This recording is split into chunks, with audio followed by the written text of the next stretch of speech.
Shalom Uvracha. Vous n'avez pas eu le cours sur Sfirat HaOmer, d'accord? Si. Non, mais pas en halakha. Alors regardez, il y a quelques points dont je voulais vous parler. Vous savez que quand il y a des halakhot de Chagim, on aime bien essayer le peu de temps qu'on a d'en parler. Et depuis les vacances, comme on ne s'est pas vu, depuis la Sfirat HaOmer, comme on ne s'est pas vu, quelques points qui me semblent être importants, j'aimerais que vous les compreniez. Au passage, on essaiera de comprendre d'autres points et Bezrat Hashem qu'on puisse comme ça avancer. Il y a une question qui se pose au sujet de Shechianu. Est-ce que pendant la période du Homer, on a le droit de rester Shechianu ou pas? non. Alors voilà, que vous allez toutes me dire en cœur non, c'est ce à quoi je m'attendais. Il n'y en a qu'une qui a dit en cœur, mais généralement on dit que non. La question est-ce que c'est vrai? Mais plus précisément, j'aimerais introduire le sujet de façon, j'allais dire, ashkafatit, en se posant une question. Qu'est-ce qu'Hachem attend de nous pendant cette période-là? Vous savez que pour bien vivre son judaïsme, il faut savoir qu'est-ce qu'Hachem attend de l'homme. On sait par exemple que le jour de Purim, on est censé être joyeux. Que quelquefois on n'y arrive pas, c'est un problème. Mais en tous les cas, au moins on connaît les aspirations. On est censé être joyeux. Le jour de Tisha B'Av, on est censé être triste. Qu'on n'y arrive pas toujours, enfin on est toujours triste parce qu'on n'a pas mangé, mais qu'on n'arrive pas à être vraiment triste de ce pourquoi on doit être triste, c'est un autre problème. Mais au moins on sait qu'est-ce qu'Hachem attend de nous. À Purim, il faut être joyeux. À Tisha B'Av, il faut être triste. Quel doit être notre sentiment pendant la période de Sfirat HaOmer? Il faut être joyeux, il faut être triste, il faut être quoi? Alors qu'est-ce que vous allez me dire en cœur? Être triste. Les deux, en fait. Ouais, il faut être joyeux. Les deux. Il faut être impatient. Non. Ah voilà. Alors, en général, naturellement, les gens qui répondent, ils disent qu'il faut être triste. C'est une période triste. Maintenant, il faut savoir que c'est une erreur. La période en elle-même, ce n'est pas une période triste. Au contraire, c'est une période joyeuse. Pourquoi c'est une période joyeuse? Très rapidement et très succinctement. La période de Sfirat HaOmer, le Ramban dit que c'est comme une période de Chol HaMoed. Ça veut dire que de la même façon que dans les Chagim, il y a un premier jour de Chag, un dernier jour de Chag, et les jours qui séparent, c'est Chol HaMoed. C'est un jour qui n'est pas aussi banal qu'un jour de semaine, mais qui n'est pas aussi sain qu'un jour de Yom Tov. De la même façon, on peut considérer tout Pessah comme étant une grande fête, tout Shavuot comme étant une grande fête, ou un peu plus petite, au point de vue du temps, et toute la période intermédiaire, entre ces deux événements phares qui sont Pessah et Shavuot, comme étant Chol HaMoed. Et le Ramban s'explique, bien évidemment c'est dû, comme vous dites, à l'impatience qu'on a de recevoir la Torah Bezrat Hashem durant la fête de Shavuot. Et donc, cette période-là, dit le Ramban, c'est une période de Chol HaMoed. C'est pour ça qu'un jour, je me rappelle quand on était en train de, il y a plusieurs années, on était en train de ranger la vaisselle de Pessah. À un moment donné, ma femme, elle me dit, ouais, c'est triste. Elle me disait comme ça, avec un peu de rasra, c'est triste que Pessah soit déjà passé, soit déjà terminé, etc. Alors je lui ai dit, regarde, ce sentiment que tu as, il est tout à fait légitime quand on vient de sortir la fête de Sukkot. Parce que depuis Sukkot jusqu'au prochain événement, eh ben malheureusement, on ne va pas être dans un jour de fête. C'est sûr que c'est un sentiment qui est légitime après la fête de Shavuot. Mais après la fête de Pessah, c'est pas légitime. Pourquoi? Parce qu'on est en train de sortir de Pessah, mais ça continue. Entre Pessah et Shavuot, c'est Chol HaMoed. Est-ce que vous avez déjà vu quelqu'un qui quitte Yom Tov, qui rentre pendant Chol HaMoed et qui a la rasra? Waouh, Yom Tov est fini. En général, c'est le contraire. Enfin, on peut, surtout après 2 jours de Yom Tov, on pousse l'arrête. Enfin, on peut commencer à prendre la voiture, à faire ceci, à faire cela. D'accord? Quand quelqu'un quitte le jour de Yom Tov pour rentrer dans Chol HaMoed, il comprend qu'en fait, c'est qu'une prolongation de la fête. Et bien là, c'est pareil. La fête de la période de Sfirat HaOmer, c'est la prolongation. Donc Pessah est terminé, mais c'est pas terminé, en fait on continue. Donc on voit que cette période-là, qui est une période de préparation au fait de recevoir la Torah, cette période-là, c'est un petit peu comme un jeune homme qui va bientôt se marier. Et puis il connaît déjà sa kala, il s'est déjà fiancé, et maintenant il n'attend qu'une chose, c'est le jour du mariage. Est-ce qu'il est heureux pendant cette période ou il est triste? Il est heureux, il est censé être heureux en tous les cas. Là, c'est un petit peu la même chose. On connaît la Kala, c'est Akadosh Baruch Hu, c'est la Torah, Kdosha. Elle est là, elle nous attend. 49 jours après, on va se marier Bezrat Hashem. Donc bien évidemment qu'on doit être heureux. Donc la période de Sfirat HaOmer, fondamentalement, c'est une période heureuse. Avant qu'il y ait eu l'épisode des élèves de Rabbi Akiva qui sont morts, c'était une période super joyeuse, super gaie. Simplement, qu'est-ce qu'il y a eu? Il y a eu, comme par un concours de circonstances, qui en fait vu que vous avez eu un cours de Hashkafa, vous comprendrez très bien, n'en est pas un. Eh bien, il y a les élèves de Rabbi Akiva qui sont morts pendant cette période-là. Maintenant, pensez que le décès des élèves de Rabbi Akiva, il transforme cette période en étant une période triste. C'est pas vrai. C'est comme quelqu'un qui, pendant la fête de Purim, Chas Veshalom Barminan, il perd un mort, il perd un proche. Qu'est-ce qui se passe? Est-ce que ça veut dire que Purim c'est un jour triste? Non, Purim c'est un jour heureux. Simplement, dans ce jour heureux, il y a quelque chose de triste qui est arrivé. Donc, la période en elle-même, c'est une période heureuse. Simplement, puisque un jour dans l'histoire, durant cette période-là, on a perdu des géants de la Torah, 24 000 géants de la Torah. Qu'on ne s'imagine pas que les élèves de Rabbi Akiva c'était des rigolos. Qu'on ne s'imagine pas quand on dit qu'ils se sont disputés que c'était pour des petites bêtises de rien du tout. C'était des géants de la Torah. Et donc, bien évidemment, c'est une période de deuil. C'est pour ça que, psychologiquement, c'est assez difficile à vivre cette période-là. Parce qu'il faut d'une part être heureux, on s'attend à recevoir la Torah. On est dans une période de Chol HaMoed. Et d'autre part, on doit être triste parce qu'on a perdu les élèves de Rabbi Akiva. Un jour, j'entendais le Mashgiach de Kol Torah, il disait qu'un jour, il a eu beaucoup de mal à gérer ses sentiments. Pourquoi? Il dit le matin, il a été à une levaya. À une levaya d'un proche parent à lui, qui est décédé à un âge très précoce, et donc c'était une véritable tragédie. Il était au cimetière, et c'était les pleurs, et les larmes, et compagnie, c'était vraiment très difficile. Le problème c'est quoi? C'est que l'après-midi, le même jour, il avait le mariage d'un être très proche, très cher à lui. Et donc, immense joie. C'était très difficile. Très difficile à quitter cette tristesse, cette affliction, et rentrer dans un monde de joie. Et bien c'est un petit peu ce qu'on doit faire durant cette période-là. On doit être joyeux à l'idée de recevoir bientôt Bezrat Hashem la Torah. On doit être profondément attristé au fait qu'on ait perdu des élèves de Rabbi Akiva, se remettre en question et essayer Bezrat Hashem d'avancer. Donc on a compris maintenant que cette période-là, de la résumer à une période triste, c'est une erreur.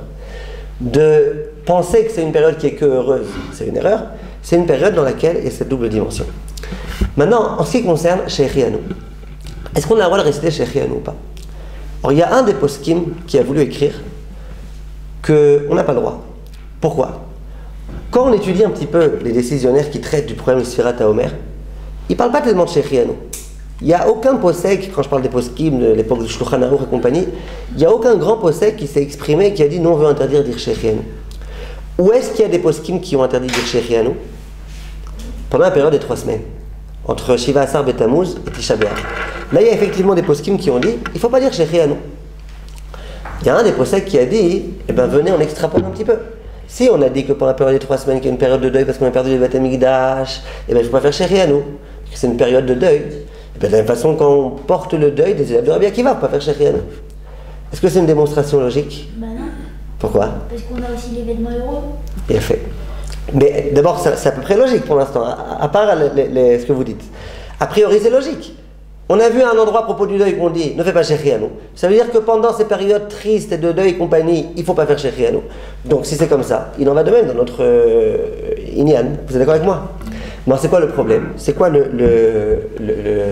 raison pour laquelle beaucoup de poskim se sont opposés à ça? C'est ce qu'elle dit à Naël. À savoir que quoi?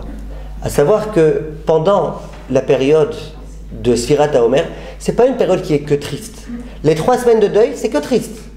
Premier Beth Amikdash, deuxième Beth Amikdash, tous les pogroms, lisez un peu l'histoire juive, vous verrez que toutes les pages les plus douloureuses de l'histoire juive ont été rédigées pendant cette période-là. Des 3 semaines de châtiment. Donc Ben Hametzarim, la période de Yemé Puranuta, la période de châtiment. C'est une période qui est négative, c'est une période qui est difficile. Donc pendant cette période difficile, de faire Shechianu, ça effectivement c'est un problème. Mais une période qui en soit heureuse.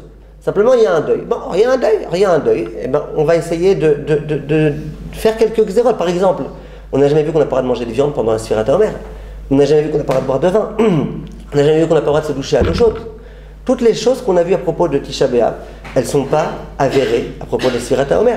Donc il y a quelques points communs, c'est vrai, mais pas plus que ça. C'est pour ça que la plupart des poskim, le Rav Ben Zion par exemple dans l'Or Letzion, il écrit explicitement pendant cette période-là, il n'y a aucun problème de faire Shechianu. Pas que les Shabbatot, dans toute la période. Maintenant, il y a des poskim qui veulent dire qu'il faut faire la part des choses. Je ne vous poserai pas la question parce que je connais la réponse, surtout quand on parle à des filles. Mais si vous vous posiez la question, qu'est-ce qui réjouit le plus une personne? Vous savez que Shechianu, c'est une bracha qui est récitée dans 2 circonstances majeures. Soit quand on mange un nouveau fruit, soit quand on porte un nouveau vêtement. Qu'est-ce qui réjouit le plus? Un nouveau fruit, un nouveau vêtement? Un nouveau vêtement. Donc il y en a qui ont voulu dire qu'il faut faire la part des choses. Il faut essayer de couper un peu la poire en deux. À savoir quoi? Tout ce qui est de l'ordre du nouveau fruit, fait chez Rianouen, il n'y a pas de problème. Par contre, un nouveau vêtement où ça réjouit particulièrement et compagnie, alors ça, essaye d'éviter. Le Rav Ovadia, par exemple, lui, il est possèque que Meikaradin, on peut faire chez Rianoun et sur des nouveaux fruits et sur des nouveaux vêtements. Il dit, mais celui qui essaye de ne pas faire chez Rianoun sur des nouveaux vêtements, t'avo à la bracha, qui soit digne de bénédiction. Donc les maaseh, on a compris ici un point important. Lequel? C'est que la bracha de chez Rianoun, d'après le Rav des Poskim, on a le droit, Meikaradin, de la réciter pendant cette période-là. C'est pas comme les 3 semaines. On a le droit de la réciter. Maintenant, ceux qui veulent être plus mahmirim, alors eux, qu'ils attendent Shabbat. Quand c'est en l'honneur de Shabbat, eh ben c'est tout à fait autorisé. Là, c'est d'après Mamash, quasiment tous les poskim. D'accord, c'est clair? Maintenant, juste pour vous expliquer un tout petit peu plus profondément ce que je veux dire et ce que Anaël elle a dit. Un tout petit peu plus profondément. Quel problème de dire Shechianu? On est en deuil, et alors? Pourquoi il y a un problème de dire Shechianu? Pour vous dire un peu plus précisément, il y a une Gemara qui est un petit peu choquante, mais venez, on écoute la logique de la Gemara sans prendre ça trop à cœur. Imaginez que quelqu'un vienne de perdre un proche, Chas v'Shalom, et ce proche-là, eh ben, il lui a laissé un très grand héritage. Maintenant, quand quelqu'un, il trouve de l'argent, imaginez vous prenez dans la rue, vous trouvez une grande liasse de billets gigantesque. Il n'y a pas de siman, donc il n'y a pas d'Ashavat Aveda, vous êtes dans l'endroit où il y a des non-juifs, c'est vrai. Est-ce que vous avez le droit de la prendre? Oui. Est-ce que vous faites une bracha de Shechianu dessus ou pas? Ben oui, tu as reçu une grande somme d'argent, c'est mieux qu'un vêtement. Hein. Si sur un vêtement tu fais Shechianu, sur une immense somme d'argent que tu reçois d'un coup, tu vas faire Shechianu. Donc la Gemara, elle dit, là on a un problème. C'est qu'au même moment on a perdu un proche, donc raison de faire quel bracha? Baruch Dayan Emet. Mais d'autre part, eh ben, malgré tout, le fait qu'on ait gagné de l'argent, c'est quelque chose qui nous réjouit un petit peu. On n'est pas content d'arriver à ce moment-là. Ouais, alors voilà. Alors écoutez bien. Dit la Gemara, qu'est-ce qu'on fait? On fait 2 brachot. On fait dans un premier temps Baruch Dayan Emet. On vient entendre le mort qui est décédé, on fait Dayan Emet. Et après on fera Shechianu. Aujourd'hui, on n'est pas tellement noëg de faire cette bracha-là dans ce type de circonstances, parce que les gens, ça les choque un petit peu, et machin. Mais en tous les cas, Meikaradin, c'est ce qui est écrit dans la Gemara, c'est ce qui est écrit dans les poskim. Donc qu'est-ce qu'on voit? On voit de là que, même quand quelqu'un est en deuil, il n'y a aucune contre-indication à dire Shechianu. Tu vois bien, le bonhomme il est en deuil, il fait Dayan Emet, et juste après il fait Shechianu. Donc tu vois qu'il n'y a pas de contre-indication. Donc c'est quoi le problème pendant les 3 semaines de deuil de ne pas faire Shechianu? C'est quoi la réponse? La réponse c'est que, qu'est-ce qu'elle dit la bracha de Shechianu? Merci Hachem que tu nous aies fait vivre et que tu nous aies fait arriver Vegianu la Zmanazé. Tu nous aies fait arriver à ce moment-là. Si ce moment-là c'est la veille de Kippour, bien sûr, Shechianu Vegianu la Zmanazé. Si c'est le jour de Purim, tu lis la Megillah, Shechianu Vegianu. Mais si jamais c'est une période de 3 semaines, une période de deuil, une période de châtiment, tu dis Hachem, merci Hachem d'avoir permis d'arriver ce jour-là. Mais ce jour-là, c'est pas un jour heureux. Mais il faut dire merci de toute façon sur toute une période. On va pas dire que tu es merci sur les périodes qui sont heureuses. Alors je vais vous dire, ceux qui disent de ne pas dire Shechianu pendant les 3 semaines, c'est ça le problème. Le problème c'est comment tu peux dire Vegianu la Zmanazé alors que c'est un moment triste. Alors tu vis ce moment-là, mais ne remercie pas Hachem de ce moment-là. En quelque sorte, dans cette bracha, c'est comme si on dit à Hachem, merci d'avoir amené cet événement. Mais c'est un événement qui n'est pas bon. Ouais, alors on peut dire la même chose que vous dites dans le... Oh. Alors c'est quoi? Répondez-vous à la question. C'est un deuil commun, on a perdu un proche, mais aussi une Torah et... Non, je vais vous dire. Michael pose une bonne question. C'est quoi la réponse? Ah, merci d'avoir mis une tristesse dans un événement. Non, je vais vous dire. La réponse c'est quoi?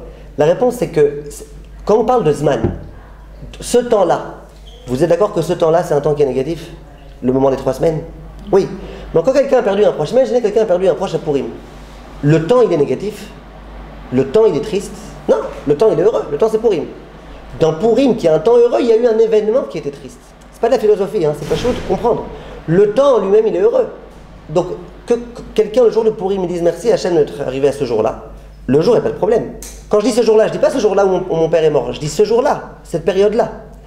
Donc, les poskim, ils veulent dire que quand il y a eu une période la période en elle-même, elle est problématique. C'est une période de deuil collectif, mais la période en elle-même, elle est problématique. Tu ne peux pas dire merci Hachem, Shechianu Ekimanu Ekimanu Azmanazé.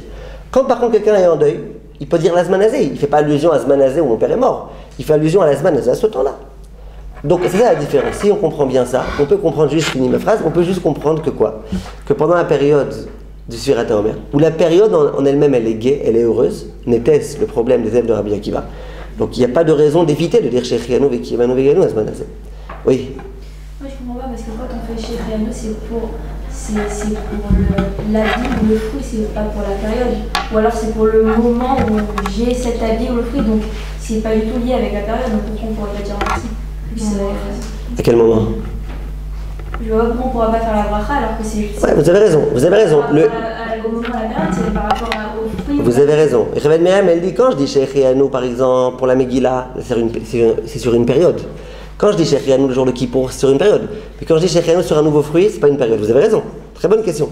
Mais moi, ce que je comprends, c'est que les poskim veulent dire que comme dans la formulation de la phrase, il y a une connotation du temps. Vous posez une bonne question. Vous dites, pourquoi on n'a pas institué une bracha spéciale pour les fruits et pour les... Non, peut-être que le moment, la tête, c'est le moment où j'ai cette avis. J'ai compris. En tout cas, les poskim qui interdisent, ils disent pas comme vous. Maintenant, vous dites pourquoi on ne dirait pas comme ça. Je comprends, c'est une bonne question que vous posez. Le Seider. Donc ça, c'était le premier point, le point de Shechianu. Donc Halakha le Maaseh, Shechianu, la plupart des poskim on a le droit. Ceux qui veulent être Mahmirim, qui laissent ça pour Shabbat. D'accord? Maintenant, autre question. La question de la musique. La musique, pendant cette période-là, comme vous le savez aussi bien que moi, la musique, c'est interdit d'écouter de la musique pendant cette période-là. Pourquoi? En tant que deuil pour les élèves de Rabbi Akiva. Maintenant, il y a plusieurs points dont je voulais vous parler à propos de la musique et qui doivent être, à mon avis, assez clairs. Premier point, question qui est posée. Premier point, plusieurs fois on m'a posé cette question. Cette année encore, on me l'a posée plusieurs fois. À savoir, est-ce qu'on peut écouter de la musique le vendredi après-midi? Et est-ce qu'on peut écouter de la musique le Motzei Shabbat jusqu'à Chatzot? Pendant cette période-là, on n'a pas le droit d'écouter de la musique. En principe, on a le droit d'écouter. Bon, pourquoi on pourrait écouter vendredi après-midi?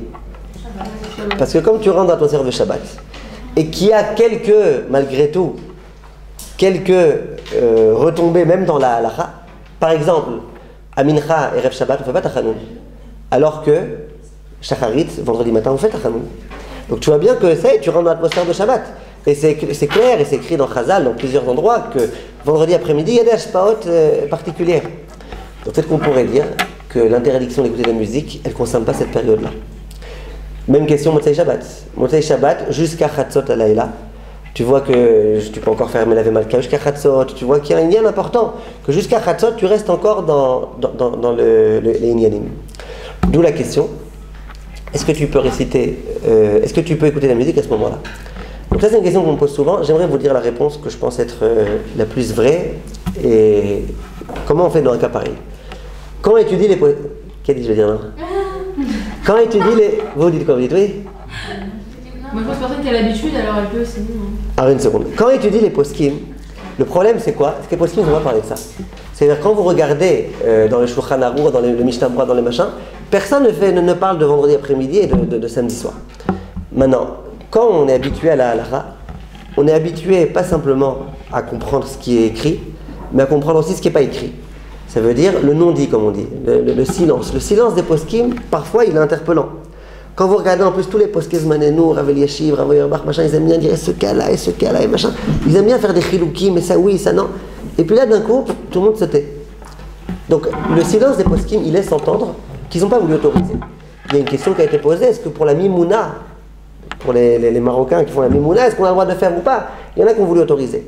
Mais Motzei Shabbat, Shabbat après-midi, vendredi après-midi, ça n'a pas été écrit dans les poskim. D'où ce qui a priori laisse penser et supposer que les poskim n'ont pas voulu autoriser, que tu sois habitué, pas habitué, ils n'ont pas voulu autoriser. Maintenant, il y a un Rav contemporain qui s'appelle le Rav Meir Mazouz, l'un des très grands chachamim de la génération. Lui, dans son livre, comment il s'appelle son livre? Je ne sais plus quel livre, ça va me revenir. Lui, dans son livre, il écrit de façon explicite que le vendredi après-midi, on peut écouter de la musique. Il dit, d'après ma logique, on devrait autoriser aussi Motzei Shabbat jusqu'à Chatzot. Il dit, mais ça, je n'autorise pas. Il ne s'explique pas tellement, donc c'est difficile de comprendre exactement pourquoi. En tous les cas, le vendredi après-midi, le Rav Mazouz autorise, et le Motzei Shabbat, non. Donc, celle qui me demande qu'est-ce que j'en pense personnellement. Alors, moi, personnellement, je dis, une personne qui fait tout comme Rav Mazouz, qu'elle fasse comme ça. Une personne qui, en général, essaye de suivre le Rav Poskim, on a l'impression ici qu'il n'y a pas tellement de quoi autoriser. Maintenant, ceux qui veulent faire, qui ont besoin de se reposer ici parce que c'est trop difficile pour elles, une tellement longue période sans musique ou quoi, c'est-à-dire vous avez un très grand rave sur lequel vous pouvez vous reposer. D'accord? Maintenant, autre question qui peut se poser. Cette question, je vais vous dire la vérité, elle ne va pas vous aider pour les jours à venir. Elle vous aidera si vous vous en souvenez, mais comme je connais votre mémoire, je sais que ça vous aidera. Elle vous aidera l'année prochaine. D'accord? C'est comme les gens qui disent attention, attention, mangez pas de Hametz, c'est bientôt Pessah. Alors, ce que je vous dis maintenant, c'est pour bientôt Pessah. Écoutez la question. C'est une question qui m'a à nouveau été posée cette année et l'année dernière aussi. Une question qui revient quelquefois. Est-ce que pendant Chol HaMoed, Pessah, on va écouter de la musique? Quelle est la problématique? Pessah, ça tombe pendant le Homer. C'est-à-dire que le Homer tombe pendant Pessah. Ça veut dire que le premier soir, le deuxième soir de Pessah, on fait la Sfirat HaOmer. Donc Chol HaMoed, c'est Sfirat HaOmer.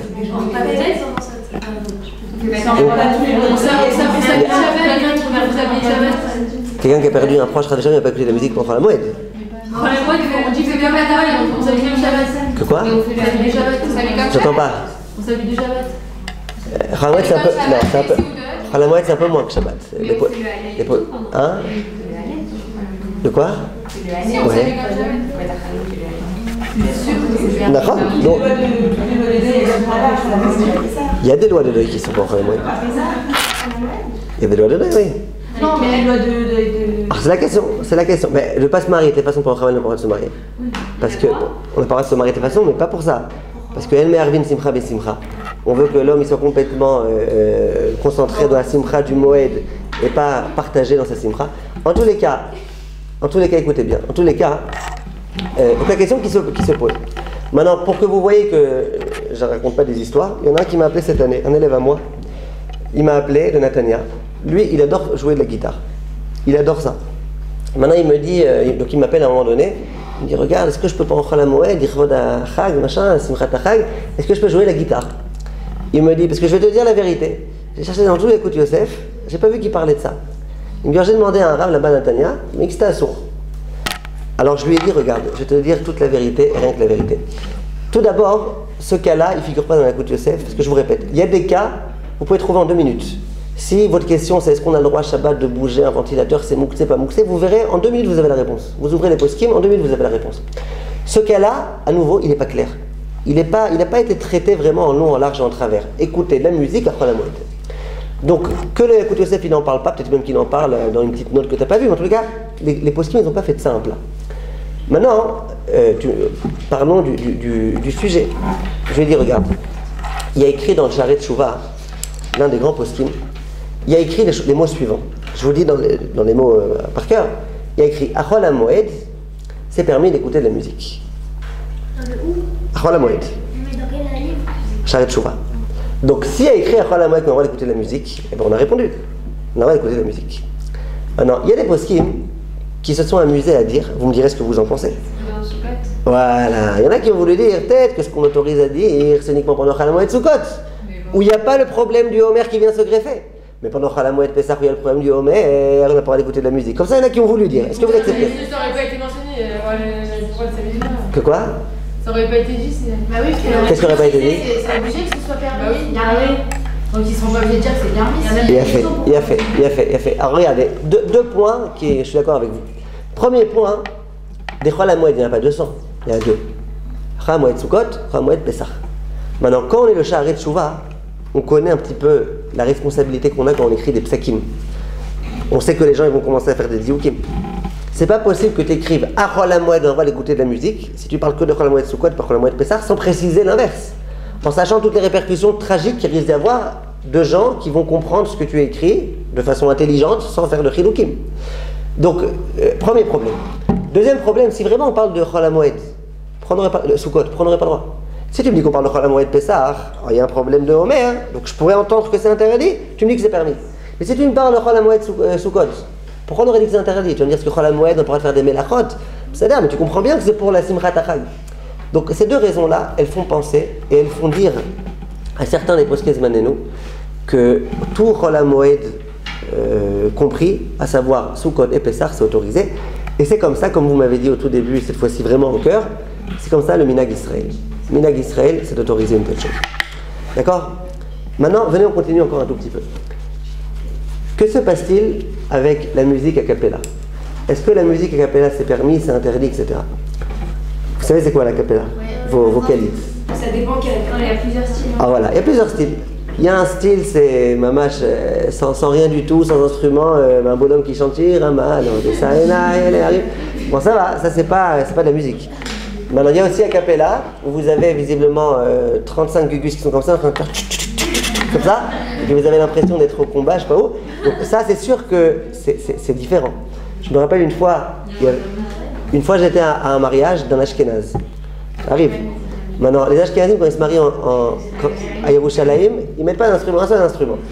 Donc, qu'est-ce qu'ils ont fait? Il y avait un orgue, et à part ça, tous les autres instruments, c'était du vocal. Maintenant, qu'est-ce qui s'est passé? Après le mariage, il y en a un, c'est un Sfarad, et il avait tellement aimé l'orchestre, qu'il lui a dit, dis-moi, c'est qui ton orchestre? Moi, je le prends pour mon mariage. Alors il lui dit, mais attends, toi t'es Sfarad, Baba, tu peux prendre toi un vrai orchestre. Il dit, quoi un vrai? Tu veux dire c'était pas un vrai, c'était... Il dit, mais non, moi c'était vocali. Il dit, ah, c'est pas vocali, tiens, qu'est-ce que tu racontes? Et je te promets, le bonhomme il a tellement aimé qu'il s'est même pas rendu compte que c'était vocali. C'est que parfois on se rend pas compte. On entend la musique.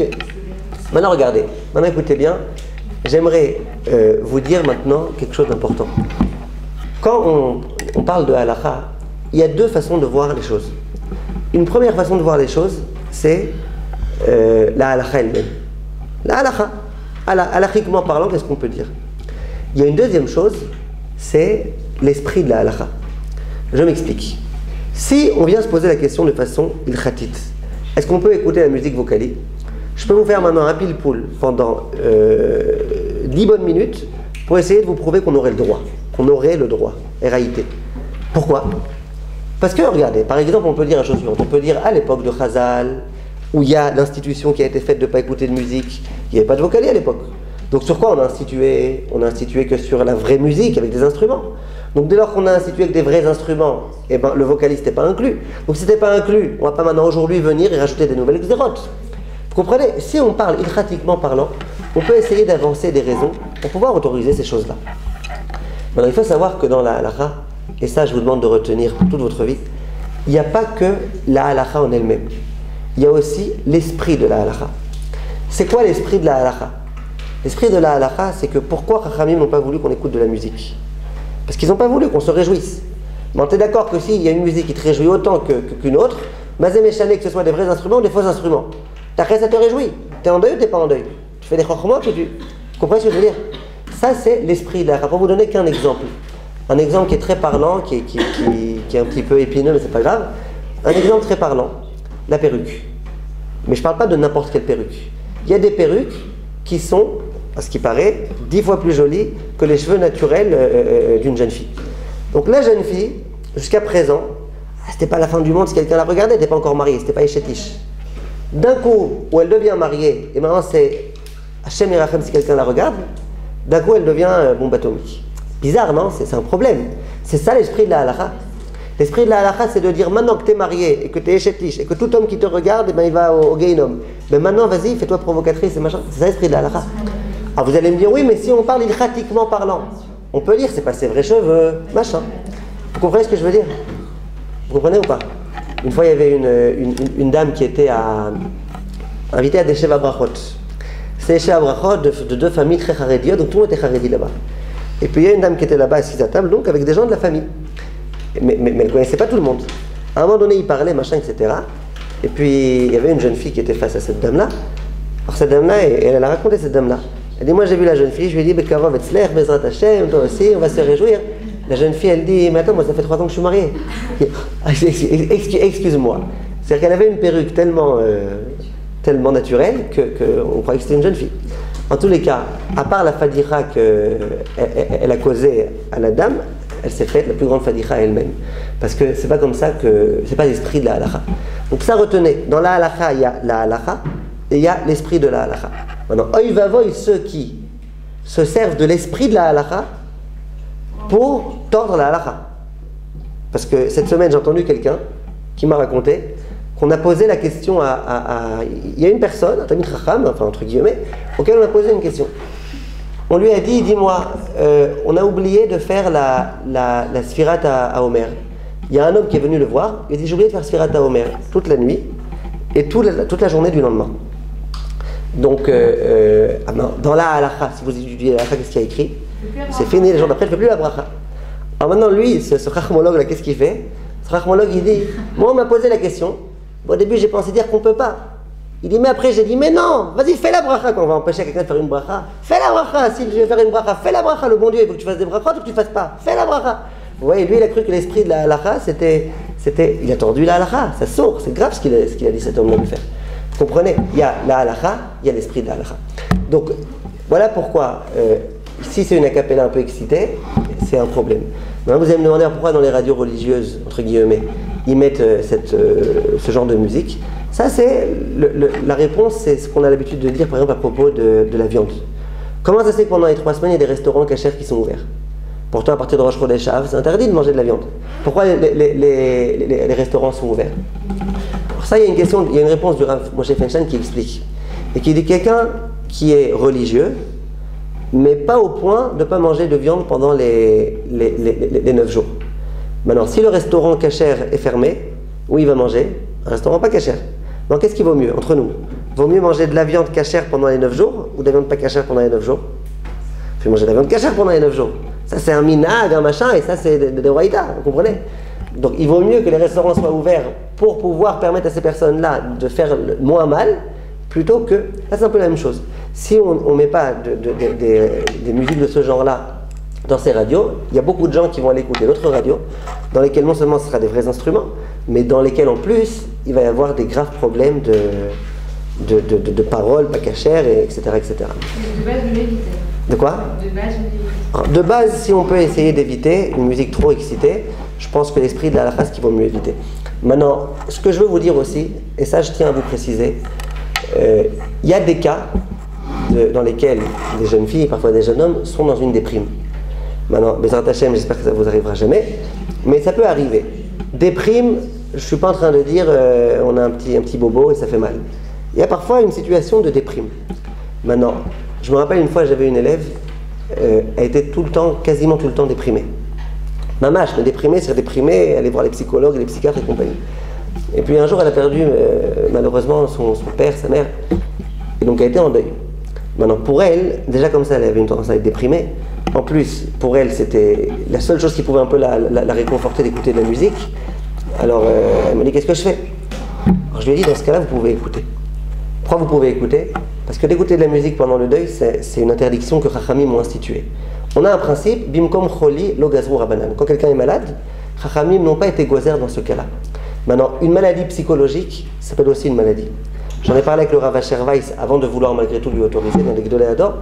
Il m'a dit, pas shoot que c'est comme ça, pas shoot qu'il n'y a même pas de question. C'est évident qu'une personne qui a la tendance à la déprime, que même quand elle est en deuil, on peut lui permettre d'écouter. Donc ça, c'est quelque chose qu'il faut connaître en espérant qu'on n'aura pas besoin de s'en servir. Mais donc, si un jour on a vraiment besoin d'écouter, parce que sinon on est très très mal et tout, c'est sûr qu'il faut écouter de la cappella et pas autre chose pendant cette période-là. Mais si on peut même ça ne pas écouter, c'est le mieux.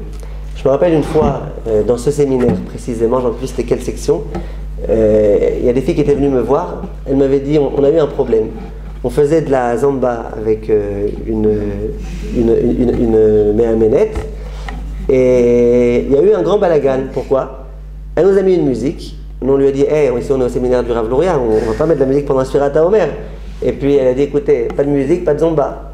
Et donc il y a eu toute une histoire. Après elles sont venues me voir pour la semaine d'après. Qu'est-ce qu'on fait? C'est une bonne question, hein? Qu'est-ce qu'on fait? Alors, quelle est ici la problématique? A priori, pour un Sfirat HaOmer, on n'écoute pas de musique. Vous êtes d'accord avec moi? Le sport, c'est le sport. Hein? On a le droit pour le sport. Ah voilà, mais là on fait du sport. Donc, C'est un accessoire. ah bah, ça veut dire quoi? Voilà, exactement. Ça veut dire quoi? Ça veut dire, si jamais on vient faire du sport. Maintenant, pourquoi moi je mets de la musique? Juste pour avoir un rythme. À la rigueur, mets-moi un rythme que j'aime pas, peu importe. Moi j'ai besoin d'un rythme. Donc, ce que tu viens écouter, c'est pas la musique, c'est le rythme. Ça, je conçois qu'on peut autoriser. Voilà, ça profite quand même, mais ce qu'on veut, nous, c'est le rythme et c'est pour faire du sport. Regardez, juste une seconde. Donc, ça, je pense que c'est quelque chose qu'il faut comprendre. Maintenant, moi, j'avais demandé aux filles à l'époque, je leur avais dit, demandez à la méhaménette, est-ce qu'on peut mettre une a cappella avec un rythme? Elle avait dit oui, elle a dit que c'était psédère, qu'on pouvait aussi faire comme ça. Je dis, c'est encore mieux, mettez de la cappella avec un rythme, puis voilà. Bon, cette question, c'est une question qui revient souvent. Il y a une dame une fois qui me dit, elle c'était une folle de la gymnastique. À chaque fois, tous les jours, tous les matins, tous les je sais pas combien, elle allait faire des salles de sport. Un jour, elle a perdu sa mère. Et elle me dit, est-ce que, dans la salle de sport, à part les zombas, même quand on fait pas des zombas, même quand on court sur le tapis là, dans la salle de sport, il y a de la musique. Dans le bruit de fond, il y a de la musique. C'est comme quand on va dans des magasins qui la musique. Voilà, alors, exactement. Alors, est-ce qu'on a le droit ou pas? Alors, à nouveau, là, elle, ce qu'elle vient faire, c'est du sport. C'est pas de la musique, c'est pas du manque de cavote pour sa mère qu'elle vient écouter. Elle vient pas écouter la musique, elle vient faire du sport. Maintenant, tout ce qu'on peut trouver, écoutez s'il vous plaît une minute, tout ce qu'on peut trouver comme solution. Par exemple, tu peux mettre un Nagan MP3 avec des cours. Alors, tu peux mettre des cours, et comme ça tu n'écoutes pas la musique. Tu peux mettre des boules qui est, si c'est pas de la zomba, mais des boules qui est. Tu peux essayer de trouver des solutions. Maintenant, s'il n'y a pas de solution, parce que la musique est tellement forte que même avec des boules qui est, ça te roule les oreilles. Ou si par exemple, elle a oublié un jour ses boules qui est. Alors là, il y a un conseil, c'est ce que vous dites. Quelqu'un qui est en deuil, qui rentre dans un magasin et il y a de la musique. Là, il y a un conseil que j'aimerais vous donner en 3 minutes. Il y a un concept dans la halakha, vous entendez? Il y a un concept dans la halakha qui s'appelle une ana'a sheba'a la adam ba'al kocho. Un profit qui vient à l'homme contre son gré. Ça veut dire, c'est vrai que c'est un profit. Ne me raconte pas que c'est pas un profit, c'est un profit. Simplement, moi j'aurais aimé qu'il n'y ait pas ce profit. Moi j'aurais renoncé à ce profit. Par exemple, j'entends du lashon hara. Le Chafetz Chaim, il détaille toute la procédure à suivre. Tu entends du lashon hara, premièrement, il faut que tu leur dises arrêtez de parler de lashon hara. Alors, si jamais ils ne veulent pas, eh ben, enfuis-toi. En leur montrant bien que tu n'es pas content. Et si tu n'arrives pas à faire ça, alors au moins, pose-toi la question pourquoi Hachem t'a créé avec des doigts qui sont de la taille de tes oreilles. Ils ne sont pas que de la doigt de ton nez, ils sont aussi de la taille de tes oreilles. Pour que tu mettes tes doigts dans les oreilles quand tu entends du lashon hara. Et si même ça t'arrive pas, c'est pas que tu as le droit de ne pas faire ça. Tu es obligé de faire tout ça. Tout ça, tu es obligé de faire. T'en aller, t'enfuir, machin. Mais imagine, tu n'arrives pas pour une raison ou pour une autre, tu ne peux pas t'enfuir. Tu n'as pas où t'enfuir, tu es fermé à clé. Tu n'as pas de quoi t'enfuir, tes doigts, un problème, tu n'arrives pas à entendre tes oreilles. Qu'est-ce que tu fais dans un cas pareil? Dit le Chafetz Chaim, il y a un concept. Maintenant, c'est quoi le pire? C'est que je suis en train d'entendre du lashon hara sur un ennemi à moi. Il n'y a rien de plus kiffant que ça. Donc le profit, il est là. Ne me dis pas que c'est pas un profit, c'est un profit. Alors qu'est-ce qu'on fait dans un cas pareil? Dit le Chafetz Chaim que sers-toi du concept qui s'appelle un profit qui vient contre ton gré. Ça veut dire, dis-toi, moi j'aurais aimé ne pas être là. C'est vrai que maintenant que je suis là et que j'entends, je profite. Mais moi, j'en veux pas de ce profit. J'aurais préféré ne pas avoir ce profit. Et du coup, ça rend l'interdiction beaucoup moins grave. Cas similaire, Shut Torah Lishma, une question qui a été posée au Ben Ish Chai. Il y a un homme qui, pour une raison ou pour une autre, est obligé de rencontrer, de parler, de s'adresser, de discuter avec une femme. Bon, cette femme, c'est une femme mariée, c'est une femme très jolie. Et lui, il sait que quand il la regarde, eh ben, il profite. Bon, c'est interdit de regarder une femme mariée et de profiter de sa beauté. C'est complètement interdit, même si elle est bien habillée, c'est interdit. De regarder son visage et de profiter, c'est interdit, il sort de Raïta. Donc le bonhomme, mais il n'a pas le choix, il est obligé de lui parler. Il sait que s'il est comme ça, elle va se vexer. Qu'est-ce qu'il fait? Dis le Ben Ish Chai, tu sais ce que tu fais. Maintenant, qui dit je la regarde et j'en profite pas, mon œil t'en profite pas. Elle est belle, t'en profites. Ne dis pas que t'en profites pas, t'en profites. Alors qu'est-ce qu'on fait dans un tel cas? Dis le Ben Ish Chai, tu sais ce qu'on fait? Eh bien, essaye au moins, c'est sûr que c'est pas le mieux, évite ces situations-là. Mais si vraiment tu es confronté à une telle situation, au moins dis-toi, je suis pas content de ce profit. J'aurais préféré ne pas avoir besoin de rencontrer cette femme, être à l'extérieur et ne pas avoir à profiter. C'est-à-dire que c'est un concept qui s'appelle Ana'a Ba'al et Adam Ba'al Kocho. C'est un peu la chose qui se passe quand quelqu'un qui est en deuil, par exemple, imaginez que vous montez dans une voiture d'un oncle pendant Sfirat HaOmer, il a mis de la musique. Maintenant, si vous pouvez lui dire écoute, on préférait que machin, c'est sûr que c'est le mieux. Mais si vous savez qu'il ne vous écoutera pas, vous n'avez pas tellement envie d'entendre, vous avez des voisins qui mettent la musique à tue-tête et vous aimez cette musique, vous voyez, c'est-à-dire dans des cas où vous avez un profit et vous ne pouvez rien faire contre. Or sachez que c'est un concept qui existe dans la halakha, dans beaucoup d'endroits, qui s'appelle dis-toi, t'as pas envie d'en profiter. Ah mais t'en profites, oui, mais je suis pas content de ce profit, j'aurais préféré ne pas avoir ce profit, puisque c'est un profit interdit, j'aurais préféré ne pas l'avoir. Et ça allège beaucoup la gravité de la faute, et dans certains cas, c'est ce dont on se sert. Donc si un jour il n'y a pas le choix, vous êtes dans une salle de sport, il y a de la musique et machin, bon, ça ne veut pas dire que chaque instant il faut se dire j'ai pas envie de profiter, ne devenez pas folle. Mais juste une fois comme ça, depuis le début, dites-vous, voilà, ou si à un moment donné vous êtes super heureux sur cette musique, dites-vous, moi, c'est contre mon gré que j'ai ce profit, j'aurais préféré ne pas l'avoir. C'est là? Attends, voilà, on a parlé un petit peu Baruch Hashem. Je vous ai dit exprès, je vous ai rentré d'autres inyanim qui peuvent vous aider pour toute votre vie, Bezrat Hashem. Voilà, on continue la prochaine fois, Bezrat Hashem.